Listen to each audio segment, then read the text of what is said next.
Ya. Bueno, buenos días. Nos acompaña hoy el profesor Alberto Iriarte Pupo, de la Universidad de Sucre. El docente hoy nos va a compartir su charla titulada Procesos metacognitivos y autorregulación en la resolución de problemas en el contexto de la matemática escolar. Profesor, adelante. Muchas gracias. Continúe. Bueno, muy buenos días a todos. Gracias, Ever. Gracias, Giovanni, por la invitación a este segundo encuentro de matemática del Caribe. Bueno, les comento más o menos cuál va a ser el trabajo que vamos a realizar para que ustedes tengan ya la posibilidad de tener claro todo el proceso. De la primera parte vamos a hablar sobre resolución de problemas, a su vez también sobre esos modelos de resolución de problemas, ciertas estrategias didácticas que se basan en los procesos metacognitivos y de autorregulación, que hemos puesto en práctica ya desde hace más de 8 o 9 años, tanto en la básica primaria, en la secundaria, en la media y en la universidad, tratando de buscar la manera de mejorar esa parte de lo que es la competencia de resolución de problemas. Entonces, desde aquí, primero pues, una de las cuestiones que no se discute y que lo vamos a ver que realmente pues se ha dado dentro de todo este proceso de lo que es la matemática educativa, la matemática escolar, es que hacer matemáticas en realidad es resolver problemas. Eso lo dijo una investigadora en el 2015, Blanco lo dice de esa forma. Ahora bien, dentro de esta parte de la resolución del problema hay diferentes modelos para hacerlo. En esa diapositiva se presenta uno de ellos, pues basado en las primeras comprensiones que hizo George Polya ya en los años 40 del siglo pasado. Desde ese proceso se han venido mejorando y trabajando diferentes formas de establecer cómo sería el heurístico para poder resolver problemas. Y esas han sido las investigaciones que nosotros hemos venido realizando. Bien, entonces desde este punto, primero pues, ¿de dónde nosotros nos partimos para poder decir que hacer matemáticas es resolver problemas? Pues a nivel internacional, desde la misma parte de la matemática educativa, se ha visto tanto en diferentes contextos, regiones, que se va dando una prioridad a ese proceso. Pues ya, por ejemplo, en el informe Crocroft, en 1982, en Gran Bretaña, Inglaterra, tuvimos la posibilidad de mirar de que se le daba la prioridad al proceso de resolución de problemas, después de todo un movimiento de Burboski, que se tuvo más bien trabajándose sobre el álgebra abstracta, y se dijo, mire, vamos a trabajar un poco más allá. Entonces Freudenthal también como investigador dijo, es necesario trabajar problemas contextualizados, problemas de la vida cotidiana. El National Council of Teachers of Mathematics, el NTCM, también dentro de los estándares que ha venido sacando desde el año 1980 hasta el año 2002, 2000, es más, hay unos nuevos que son del 2015, establece exactamente ese proceso de resolución de problemas como prioritario, una de las competencias básicas para el tema de la matemática escolar. Aquí en Colombia, desde la promulgación de la ley 115, en el año 94, después vinieron los lineamientos curriculares en el 98, también priorizan esa resolución de problemas. Los estándares, en este caso, los estándares básicos del área de matemática, desde el año 2002 también están priorizando la resolución de problemas, y en los últimos, pues, de derechos básicos del aprendizaje, lo que se establece en este proceso, también tenemos la resolución de problemas como una de las competencias básicas. Asimismo, las mallas curriculares que se vienen trabajando también en las diferentes escuelas. Pues bien, dentro de esta parte vamos a mirar algunos indicadores de las situaciones que nosotros vemos dentro de esta parte, indicadores que problematizan la comprensión de la resolución de problemas. Por ejemplo, hay un indicador básico que es que los estudiantes tienen muy bajos niveles de comprensión lectora. Si no saben deconstruir o interpretar, comprender el problema, hay una incidencia fuerte frente al proceso de realizarlo. Entonces, muchos de los estudiantes nuestros lo que tienen es un problema de comprensión lectora antes de tener malas bases, por ejemplo, en el sentido de la matemática como tal, o las herramientas tecnológicas o técnicas que se utilizan para resolver las problemáticas. Bien, a otra parte es que hay un desconocimiento de heurísticos que posibiliten esa actividad de regulación de esa información, de todo ese proceso de lo que se lleva a cabo de resolución de problemas. Es decir, hay maestros, hay docentes que son muy buenos, saben mucha matemática, trabajan muy bien la matemática, pero cuando se les dice, bueno, explique cómo se resuelve el problema, cómo llega usted a la solución, es posible que no te la sepan decir, que no te lo sepan explicar. Es decir, no hay una fases, en este caso, en las cuales nos posibilite comprender cómo se hace o cómo se resuelve o cómo se trabaja un problema en sí. Abierto o un problema simplemente en el tema de problemas cerrados que nosotros utilizamos en la matemática. También hay un proceso de carencias de evaluación de la parte metacognitiva y de autorregulación en el proceso realizado. Entonces, ¿para qué se hacen los procesos de autorregulación y metacognición?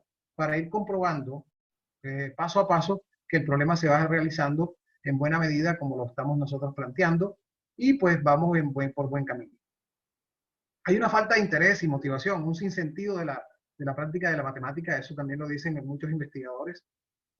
Básicamente lo que se trabaja mirando en esta parte es que hay una predisposición negativa en el proceso de aprendizaje, tanto en la matemática escolar, tanto en la matemática universitaria. Muchas veces pues, los chicos tienen una predisposición negativa diciendo que la matemática es difícil, comentando de que realmente no es entendible, y a su vez también eso incide fundamentalmente en la parte emocional que pues crea una situación complicada para la resolución de problemas. Se aborda a veces, en este caso, más que todo en la escuela, que la resolución de problemas se da desde un carácter memorístico.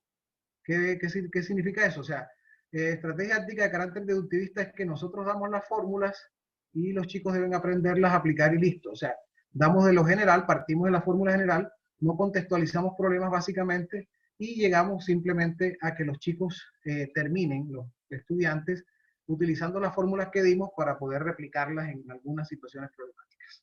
Eso ha sido una de las situaciones que hemos observado a nivel de escuelas, a nivel de primaria, mucho más que en la básica, secundaria y en la media. Y pues en este caso, pues me voy a tomar relación con respecto a una referencia puntual de lo que dijo Pozo, Pérez y Domínguez en una investigación también realizada. Dicen que los profesores sabemos resolver, muchos de los docentes sabemos resolver los problemas que planteamos nuestros estudiantes, pero no siempre somos conscientes de los pasos que damos para resolverlos, por lo que nos resulta muy difícil ayudar a los estudiantes a dar esos pasos. O sea, no tenemos conciencia de qué pasos debemos hacer o qué estamos haciendo nosotros para resolver ese tipo de situaciones en la parte que nos convoca, que es la resolución de problemas. Bien, vamos entonces primero pues, quiero darles a conocer un poco sobre qué es lo que se entiende por un problema en la matemática escolar. En este sentido, pues ya Schoenfeld, Pozo y otros han dicho de que realmente esta parte de lo que es el problema se define como, o sea, se tiene como, en este caso, una situación que precisa una solución, pero que generalmente no tiene un camino de solución rápido y directo. Tenemos que tener muy en cuenta eso. ¿Por qué? Porque muchas veces los problemas que nosotros colocamos en la escuela, la idea es que lo solucionen muy rápidamente los estudiantes, a veces también en la misma universidad. O sea, mira, aplica la fórmula, eso es muy fácil. O despeja X o despeja Y y de ahí se sale la solución. Sino que debe ir realizando una toma de decisiones, se debe ir realizando una toma de decisiones y por ende modificando y comprobando a lo largo de la propia, en este caso, resolución. Eso lo dijo Schoenfeld. En algún momento nosotros, en este caso, en el año 2011, pudimos clasificar y pudimos decir que un problema en la matemática escolar es una situación prevista o espontánea. Puede ser prevista, o sea, puede ser planeada o espontánea, que se pueda dar frente a un proceso en el cual nosotros tenemos que tomar decisiones. Lo cual presenta algunos elementos desconocidos para el sujeto. No es que tenga todo el desconocimiento del proceso, porque si no, ni siquiera decodifica, pues jamás va a poder solucionarlo. Pero también, pues la idea es que él ponga en práctica diferentes estrategias, o sea, en este caso cognitivas, pero también de tipo metacognitivo. O sea, tiene que poner en práctica los procesos, en este caso de análisis, de decodificación, procesos perceptivos, procesos de síntesis, procesos mentales y procesos también, en este caso, procedimentales, que le permitan trabajar en la resolución de problemas. ¿En busca de qué? De encontrar la solución a dicha situación. Y hemos visto nosotros en este evento también que muchas veces pues no llegamos a tener una solución y que nos equivocamos, y eso es normal. Eso es normal en la resolución de problemas, pero queremos dar la impresión en la escuela de que no es equivoco, no nos podemos equivocar, y la otra impresión que queremos dar es que los problemas son muy fáciles de resolver. Eso es fácil, mira, ay, pero eso es sumar, eso es restar, eso es multiplicar, eso es despejar, eso realmente es aplicar la fórmula. Entonces nosotros en este contexto pues damos una aproximación, una noción de lo que se puede entender por problema en la matemática escolar. Bien, entonces fíjense que solamente pues ahí tenemos tanto procesos cognitivos como metacognitivos como tal. Aquí hay un ejemplo de lo que se colocó. Esta es una investigación que se hizo con niños de quinto de primaria y un ejemplo de un problema abierto. O sea, Ciertamente la panadería quedaba al lado de la escuela, o sea, quedaba a 3 casas de la escuela y los niños visitaban la panadería constantemente. Se hizo la indagación real de más o menos cuántos panes horneaba la persona o de la panadería pequeña día a día y más o menos entonces los estudiantes, el señor le dijo estos números y luego entonces, por ejemplo, se puede caracterizar de esta forma un problema contextual de la vida cotidiana de los mismos estudiantes y de ahí salieron otras preguntas. Estas son las mínimas, ¿no? Que tienen que ver más que todo con los aspectos estadísticos. Pero, por ejemplo, pudimos sacar también, bueno, cuánto gana, cuánto invierte, qué pasa con eso, si es rentable o no es rentable venderla en la panadería. Y bueno, solamente se venden panes, ¿no? También se vende la avena, también se tienen otros contextos. Entonces, dentro de este proceso, pues pudimos trabajar dentro de la matemática realista varios de estos problemas. Este es un problema para nosotros muy sencillo, pero para un estudiante de quinto lo que se le planteó era que pues la idea de un problema de matemática no se soluciona enseguida y que tenemos que buscar información, que muchas veces tenemos que generar también otros procesos en los cuales los mismos niños tienen que vincularse frente a las discusiones que se dan. Y después ya uno va dándole a ellos las herramientas matemáticas que tienen que ver con el conocimiento ya, como lo decía Bachelard, el conocimiento sabio, el saber sabio, para poder ya que ellos entiendan de dónde se practica y dónde se va a dar ese conocimiento en las posibilidades ya de la vida cotidiana también. Bien, voy a entrar a este tema que tiene que ver con esos modelos sobre resolución de problemas que se han ido gestando al pasar del tiempo. Es decir, estos modelos son totalmente cognitivos, que algunos de ellos terminan con algunas fases metacognitivas, es cierto. Es decir, en la fase cuando hablan de comprobación, de evaluación, está exactamente trabajándose uno de los procesos metacognitivos, que tiene que ver con el control del aprendizaje. Quiero explicarlo de esta forma, pues, para que lo podamos entender un poco. El proceso metacognitivo, por ejemplo, el proceso cognitivo se da cuando alguien le pregunta, vamos a suponer que yo le pregunto a un niño de qué colores son los tomates o de qué color es el tomate y él me dice es rojo. Y cuando yo le pregunto, ¿por qué sabes que el tomate es rojo? O estás seguro que el tomate es rojo solamente, automáticamente comienza un proceso de evaluación sobre ese conocimiento. Y ese proceso de evaluación del conocimiento, o sea, un proceso sobre el conocimiento, que se evalúa el conocimiento propiamente, es lo que se denomina un proceso metacognitivo. Simple, en este caso, siendo muy simplista en la definición. Entonces, cuando eso se hace, cuando uno le pregunta al estudiante, ¿está seguro? Es decir, cuando él realiza una operación después de, en este caso, para evaluar el conocimiento ya realizado, es lo que se denomina proceso metacognitivo. Es decir, cuando usted saca una cuenta y le dice al estudiante, mire, revise y otra vez mire a ver si la cuenta está bien, automáticamente ese proceso termina siendo un proceso metacognitivo porque está evaluando ya el conocimiento que él puso en práctica para poder efectuar la tarea, ¿no? Entonces, eso es lo que nosotros estamos buscando constantemente. No solamente llegar a darle pasos cognitivos, sino también darle pasos del proceso metacognitivo. Entonces, voy a dar una medida en el libro que les voy a mostrar, pues van a poder trabajar mucho más sobre cada uno de estos modelos de resolución de problemas, pueden profundizarlos. Pero de ahí nacen, desde 1945, George Polya estableció en su libro Cómo resolverlo, algunos pasos para enfrentarse a los problemas en matemáticas. Entonces dice, comprender el problema es un paso esencial, concebir un plan, ejecutar ese plan y examinar la solución. Esos son los pasos que George Polya coloca de manera cognitiva para poder resolver problemas. Alan Schoenfeld, en 1985, también en el libro que se llama pues, Resolviendo problemas en matemáticas, va un poco más allá. Dice, bueno, mira, antes de comprender el problema hay que hacer un efecto de análisis. Por eso en algún momento nosotros cuando estábamos en la escuela nos decía, mire, saque los datos. Sacar los datos es descomponer el problema y entonces eso es un proceso de análisis. Exploración, exploremos qué conozco, qué desconozco. En esa exploración también yo lo que voy a tratar de buscar es pues mirar el plan que puedo trabajar para poder resolverlo, ejecuto ese plan y compruebo. Piense que está muy acorde con lo que dice Polya, pero Schoenfeld trabajó mucho el proceso de comprobación, es decir, de evaluación de cada paso. En este caso fue un poco más adelante de lo que Polya estableció. Y decía, cada vez que tú hagas un paso de esto, tienes que evaluar si lo estás haciendo bien. Es decir, el análisis tienes que evaluar si lo estás haciendo bien, la exploración igual. Entonces, cuando eso se dio, cuando eso se da, automáticamente entran procesos metacognitivos conjuntamente con los cognitivos.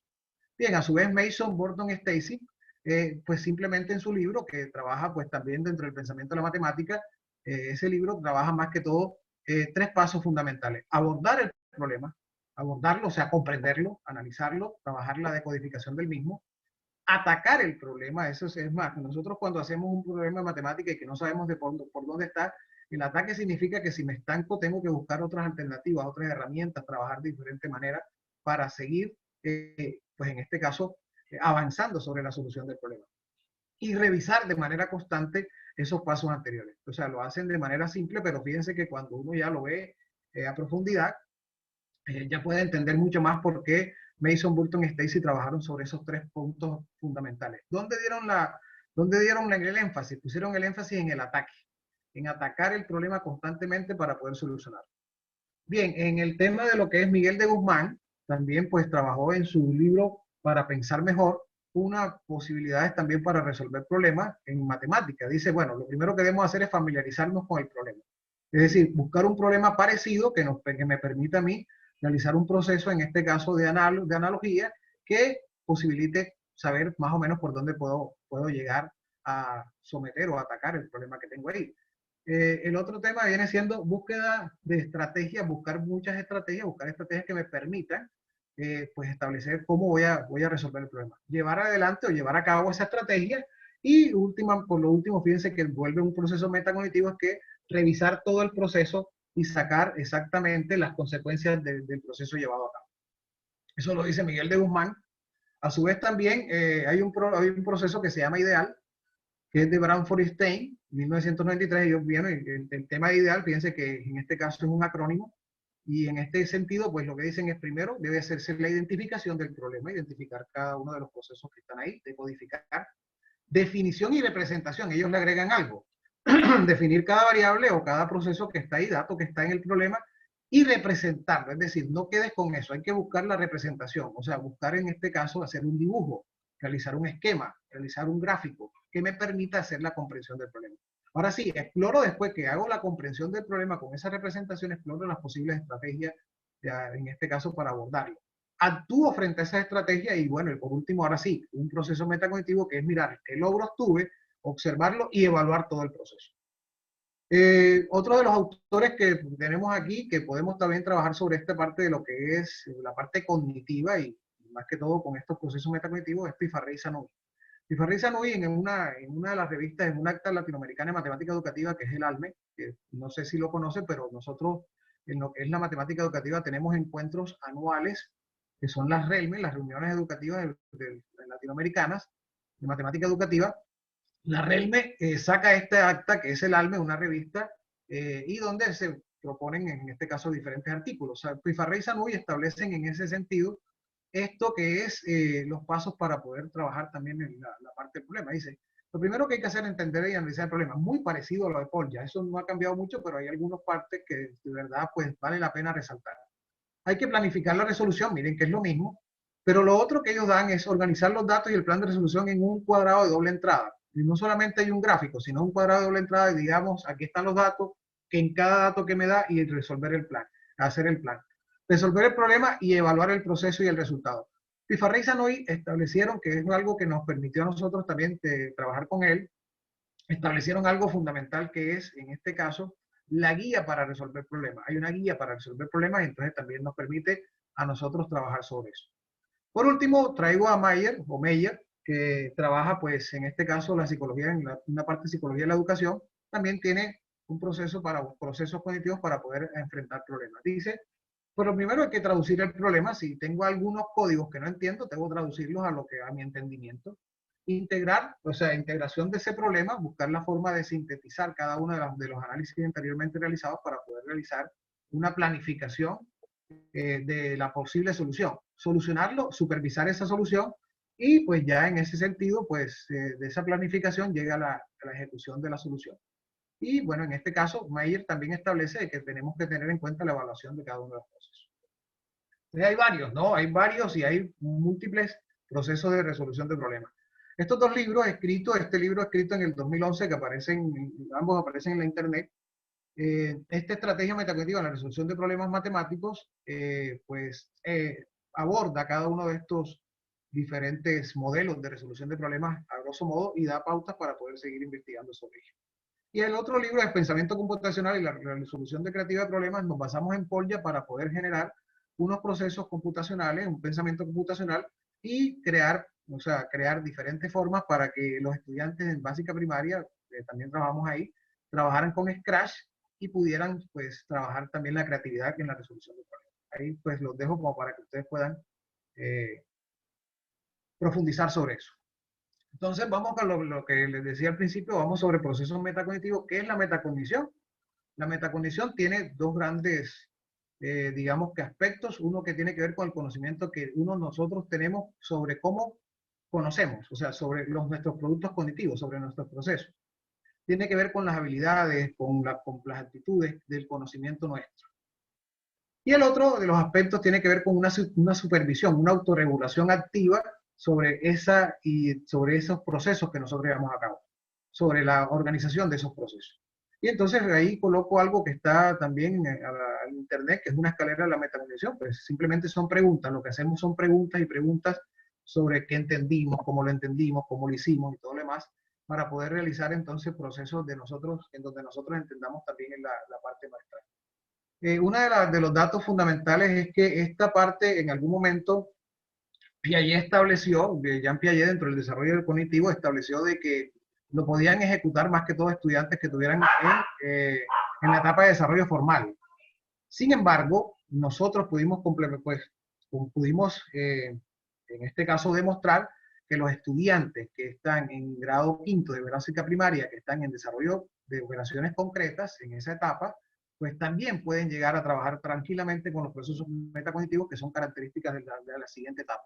Es decir, ahí no hay forma de decir que en este caso no es necesario tener una edad, y esa es una de las fallas que tuvo la teoría piagetana y que con Vygotsky pudimos trabajar, es que nosotros con los procesos de andamiaje y de acompañamiento y de construcción del conocimiento social y pues basado en el lenguaje, tuvimos la posibilidad de demostrar de que ciertamente estos procesos metacognitivos ayudan muchísimo para que el estudiante autorregule y controle su propio conocimiento con respecto no solamente a la resolución del problema, sino a otras competencias comunes, pues tales como la comunicación y tales también como el reconocimiento de ellos mismos.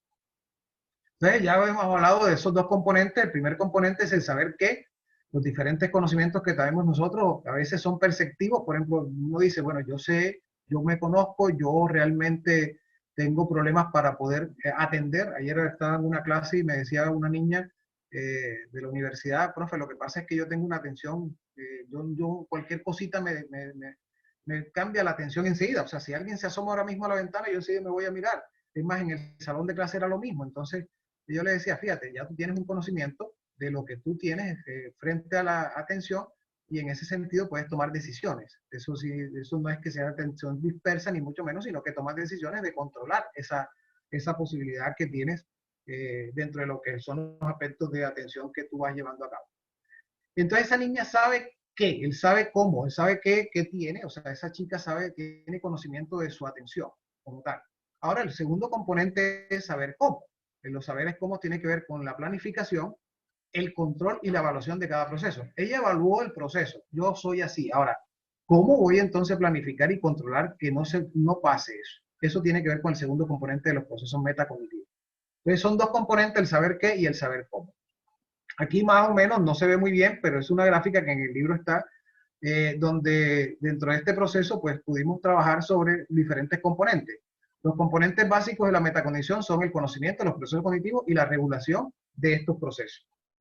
Hay dos posibilidades de trabajo, el saber qué y el saber cómo, y los tipos de investigación que se han venido realizando tienen que ver con el monitoreo y el control. El monitoreo de los procesos de pensamiento y el control, o sea, la voluntad de dirigir estos procesos de pensamiento que nosotros tenemos. Es decir, por ejemplo, en mi caso yo sé que tengo un problema sobre lo que es el pensamiento espacial. O sea, a mí me dicen, profe, tú me coges a la derecha y yo voy a la izquierda. Y eso es un problema, a pesar de controlar. Entonces me toca decir, esta es la derecha porque con esta escribo. Es decir, tengo esa situación. Eso tiene que ver también con la educación que nosotros tenemos culturalmente hablando. Y bueno, ese es un detalle mismo de la condición propia y sé que tengo ese problema. Por lo tanto, me toca controlar y autorregular las situaciones cuando tengo, en este caso, razonamiento espacial.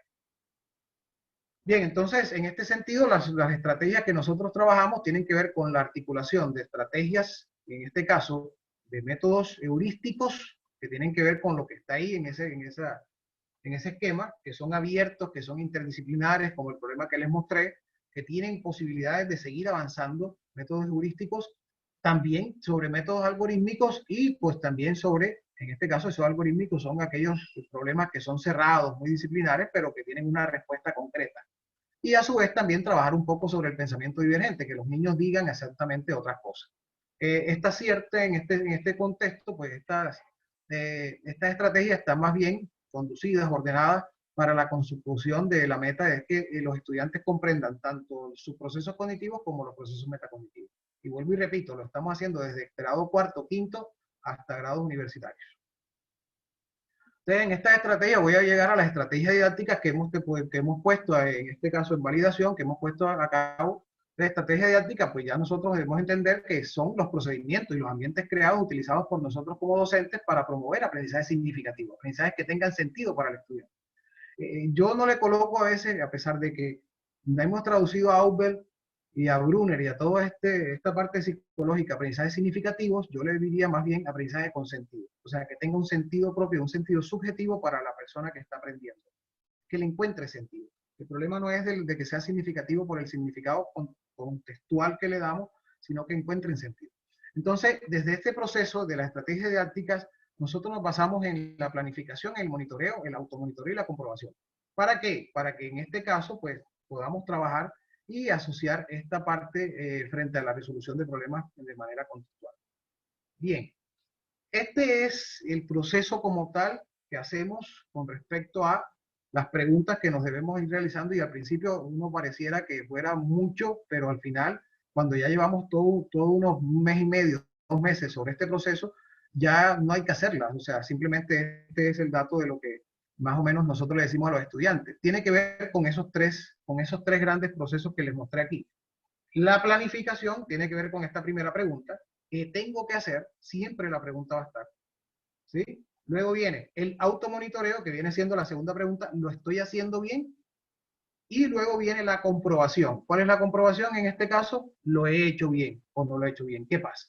Entonces, cada vez que nosotros hacemos un proceso, al principio diga uno, pero es muy difícil, o sea, es bastante tedioso. Sí, es algo que debe ser administrado, debe ser trabajado con los estudiantes, pero ya al final ellos lo hacen de manera ya automática, se crea la habilidad, se crea la habilidad.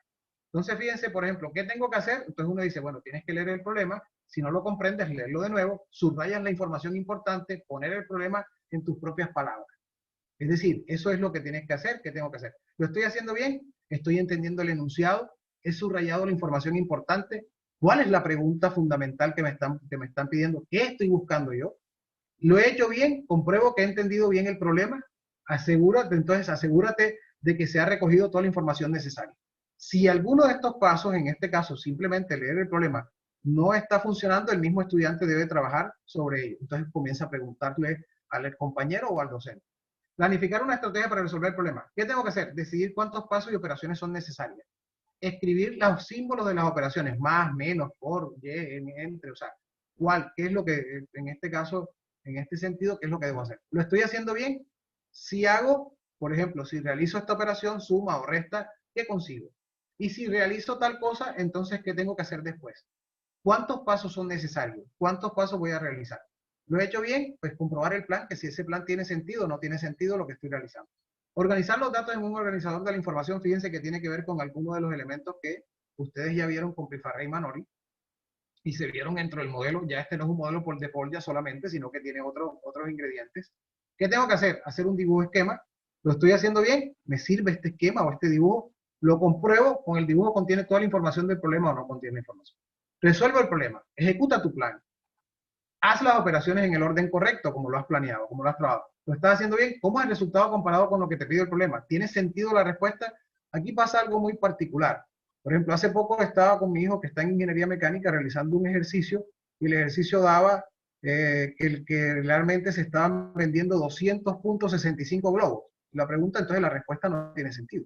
O sea, ¿cómo parto yo un globo inflado? O sea, una locura. Entonces, ¿qué pasa? Muchas veces construimos problemas que no tienen sentido. Tiene que ver, en este caso, con soluciones de ecuaciones lineales, pero no tenía sentido.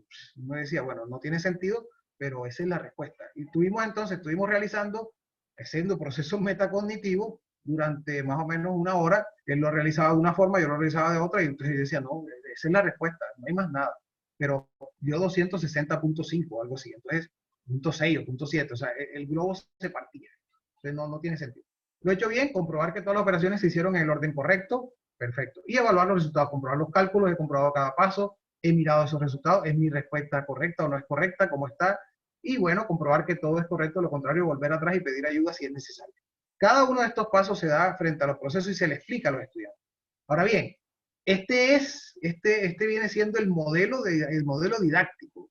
El modelo didáctico que nos hemos basado para trabajar estrategias, todas las estrategias que vamos trabajando, tanto cognitivas como metacognitivas. La primera parte, bueno, esta parte, por ejemplo, fíjense que estamos trabajando siempre con ambiente de aprendizaje de la matemática realista de Freudenthal, basándonos en Freudenthal, pero también tenemos en este sentido una instrucción directa.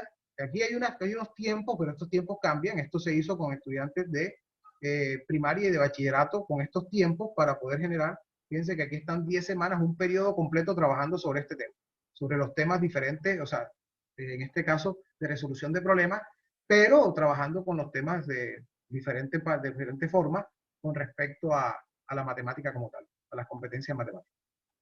Instrucción directa, modelado metacognitivo, práctica guiada y aprendizaje cooperativo. Todo esto va así en una línea y abajo, en este caso, transversalmente las estrategias cognitivas y metacognitivas para resolver problemas.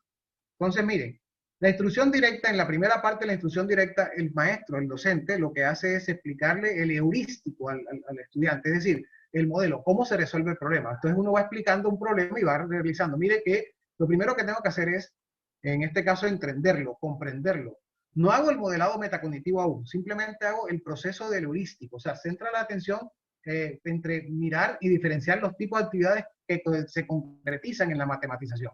Es decir, ¿qué actividades voy haciendo para resolver el problema? Lo hago en voz alta. Lo voy haciendo, así como muchos docentes lo hacemos, pero uno es consciente de que debe realizarlo siempre. No es que me quedo en el tablero haciendo el problema, sino voy haciendo en voz alta. Si me voy equivocando, también lo voy diciendo. Ah, me equivoqué por esto, pensé que podía ser así, y voy haciendo mi proceso de instrucción directa sobre cada paso, ¿no? Sobre cada paso de resolución del problema. Aquí hay una gráfica que lo conseguí en internet ahorita que vamos a hacer la charla, pero realmente lo hacemos con respecto a lo que ustedes vieron acá. En este caso, el primero, leer el problema, planificar, organizar datos, resolver el problema y evaluar el resultado. El modelado metacognitivo, que es la segunda estrategia, la segunda parte de la estrategia, tiene que ver con que nosotros mismos, como tal, como docentes, llevamos el modelo del proceso de la pregunta. ¿Qué estoy haciendo? ¿Qué debo hacer? ¿Por qué lo estoy haciendo así? Porque, o sea, cada pregunta que está ahí lo voy modelando. Ahora bien, fíjense que resalto que nosotros cometemos deliberadamente errores que voy corrigiendo o que me corrigen los estudiantes. Profe, no, mire, no era, mire, 5 más 5 no es 10, o no era, perdón, no es 11, es 10. Entonces uno, perfecto, me equivoqué. Pero fíjense que lo importante que es la evaluación del proceso que voy realizando, porque si me equivoco y sigo con la equivocación, voy a llegar a un resultado equívoco. Y es algo que nosotros hacemos también en la misma universidad. Muchas veces seguimos el proceso, no nos damos cuenta de qué es lo que estamos realizando, y vamos a ver que cuando ya vemos, vamos a ver, cuando vamos a entregar, no nos dio el resultado, dice el maestro, mira, te equivocaste. No es el resultado que debe dar, y por lo tanto, pues, tienes un problema ahí. Y entonces a devolvernos todo el proceso. Entonces se cometen deliberadamente errores que van corrigiendo y de esta manera pues se muestra a los estudiantes que un modo de autorregulación en los procesos de la solución de problemas. Y a su vez también que somos también, pues no somos infalibles, que también podemos cometer errores en algún momento y que ellos también pueden cometer los errores porque de eso también se basa la matemática. Ahí le coloco, fíjense que hay una imagen de un arroz con pollo. ¿Por qué un arroz con pollo? En este primer momento, en el primer momento anterior, nosotros utilizamos el problema que vieron ustedes sobre la parte de la panadería. En este, pues dijimos, vamos a hacer una fiesta y la primera parte, entonces, vamos a hacer, pues lo básico, uno diría, pues siempre el arroz con pollo. Pues sí, eso es simplemente por la parte, pues nosotros estamos en la costa y pues un arroz con pollo. Tal vez en otro contexto puede ser otra cosa.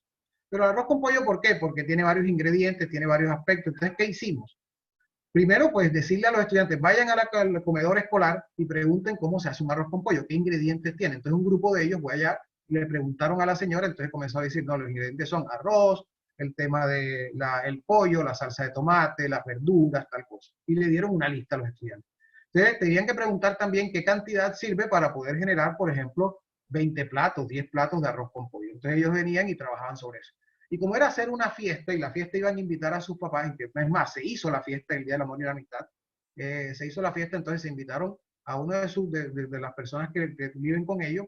Entonces teníamos que trabajar con 80 personas, 80, 85 personas. Y yo le decía, pero si viene, por ejemplo, aquí pasa el rector o el coordinador, entonces uno viene y también le agrega esas situaciones que son, pues, en el proceso de la resolución de este problema como tal, que no las teníamos pendientes. Bien, entonces se hizo toda esa parte, entonces comenzaron ellos a indagar, por ejemplo, cuánto cuesta la verdura por su casa, cuánto cuestan los almacenes de cadena.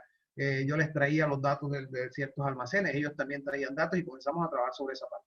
Entonces se hacía todos los procesos, por ejemplo, de conversión de unidades, del trabajo de precio y todo lo demás, atendiendo a esa situación problema, a esa secuencia didáctica que se va manejando ahí. Entonces, por eso traigo esa imagen del arroz con pollo para que no se me olvidara explicarle eso.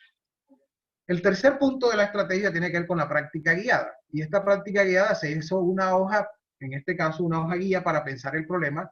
Fíjense que ya aquí se va dejando un poco de lado el tema de que el docente tiene que estar muy pendiente. El primero, la instrucción directa, es el docente el que da la instrucción. El segundo, ya el modelado metacognitivo como tal, el docente y los estudiantes van trabajando. Ahora la práctica guiada, ellos van a trabajar sobre una guía y pueden preguntar al docente. En este sentido, la hoja para pensar el problema de Pifarré, que pues fue la base, pero nosotros hicimos una nueva, una posibilidad también, se le entrega a los estudiantes. Se le entrega a los estudiantes y en este proceso pues van trabajando los respectivos ajustes que se necesitan a través del planteamiento de los problemas. En este contexto, fíjense que aquí están llenando los estudiantes vasos y demás. Trabajamos también entonces con procesos, por ejemplo, bueno, vamos a repartir en la fiesta, fue el mismo contexto, pero vamos a repartir gaseosa. ¿Cuántos vasos caben en una gaseosa? ¿Cuántos vasos de un litro, cuántos vasos salen?